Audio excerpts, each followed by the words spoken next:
while there's a whole lot of space, those of you who want to sit and listen, I'd like to rap, because I was asked to compare the pop festival at Torquay, which never took place in December 1969.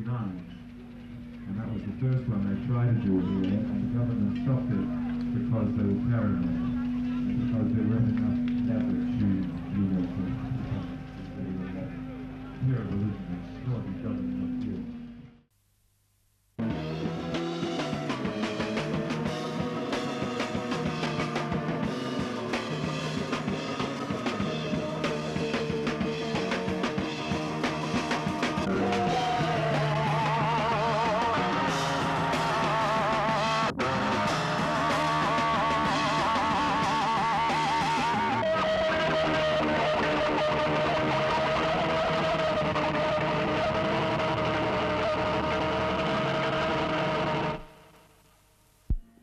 Estimates of the crowd vary from 15,000 up, but no one's quite sure. The police can't say. They've got 60 men here with a backup force stationed at Diggers Rest. But the crowd wanted to lie back and listen to some of the 40 groups who'll be playing here for the next 3 days. Organiser spokesman John Fowler sees the festival as a success because of the organisation that's gone into its planning. How's it going so far, John? Pretty well, I think. We've got the weather with us, we've got the authorities with us, we've got everybody with us, and I think we're very happy at the moment. Well, there's a huge crowd here. Is this more than you expected? At this time of the day, yes, it is. Most of them came in last night, which was quite incredible, actually, to see. Has there been any problems that you hadn't foreseen occur this morning? Oh, minor problems. We had a few little faults. Water pipe busted and pumps. One of the pumps not working, but they were soon corrected. There was no problems at all.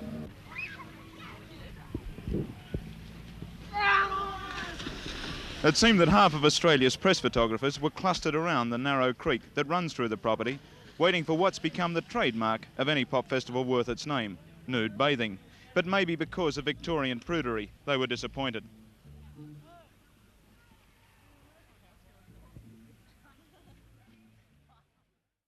The pop festival, the largest that Australia's yet seen, is only a day old, with 2 more days to run. Whether it will continue to echo the sentiments of the crowd, who are using the phrase peace and love more often than the more normal how you going, mate, remains to be seen. But I think the worst thing that could possibly happen here would be a very bad case of sunburn. In Sunbury, David Hill for ABC News. The country around Sunbury is inspiring. Dead brown dirt set off by tufts of straggly grass contrasts sharply with green pastures dotted by herds of dairy cattle. The land is split by steep valleys, each supporting its own creek, and it was in one of these narrow valleys that a few people made a lot of money, some people played music, and a whole lot of people were happy for 3 days in a hot, dusty, thirsty way. I think it's going to be impossible to get a final head count of the people who attended the Sunbury Pop Festival. Figures varied from 30,000 up, but it was crowded, very crowded. A small city of tents sprang up, most put up by people who, it seemed, had never camped before. And for those who didn't bring a tent, home was a sleeping bag spread out under the night sky.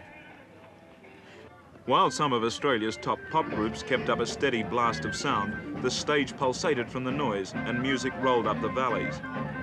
But while the crowds had a good view of the musicians, had they wanted to, saw the close-up reaction to their music.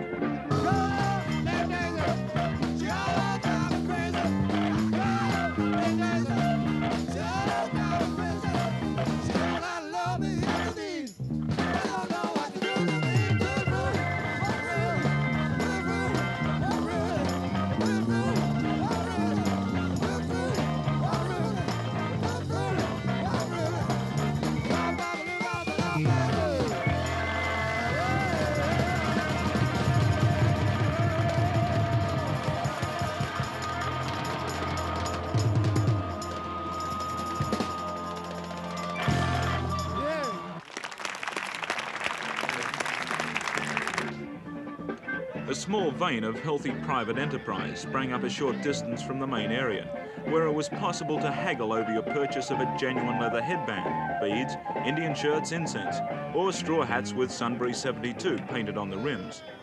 Macrobiotic food stalls had been placed, perhaps with unconscious irony, next to stalls selling hamburgers, hot dogs, and pies.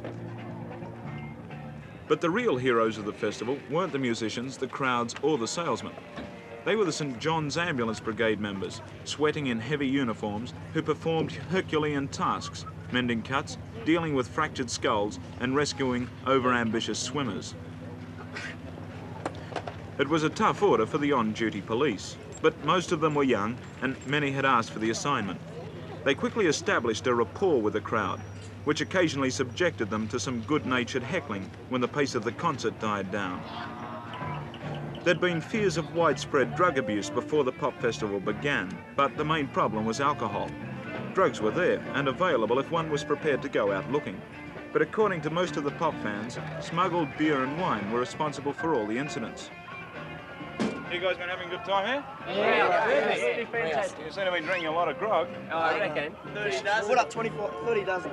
How much? 24 dozen. Got 2 left. What, 2 dozen left or 2 bottles left? 2 dozen. How did you manage to smuggle it in? I believe they reckon this. They thought it was an ambulance. They just go straight in. G'day, Mum.